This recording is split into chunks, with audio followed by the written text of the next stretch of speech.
Hi అండి. ఇదే నా యూట్యూబ్లో ఫస్ట్ వీడియో. నేను ఈరోజు మా లంచ్ మెనూ షేర్ చేస్తున్నాను. నార్మల్గా యూట్యూబ్లో అందరూ ఒక్కొక్క పూటకి 2-3 కర్రీస్ చేసుకుంటారు కదా, కానీ మా లాంటి వాళ్ళ ఫ్యామిలీలో ఒకటే కర్రీ చేసుకుంటారు ఒక్క పూటకి. ఈరోజు మాది పప్పు కర్రీ.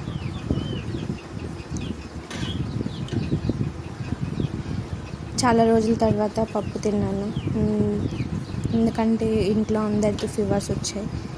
సో డైలీ దొండకాయ బెండకాయ తిని బోర్ కొట్టేసింది. ఈరోజైతే పప్పుతోని ప్రశాంతంగా తిందామని పప్పు వేసుకొని అన్నం పెట్టేసుకున్నాను. చాలా బాగా తిన్నాను. చాలా రోజుల తర్వాత ప్రశాంతంగా తిన్న ఫీలింగ్ వచ్చింది.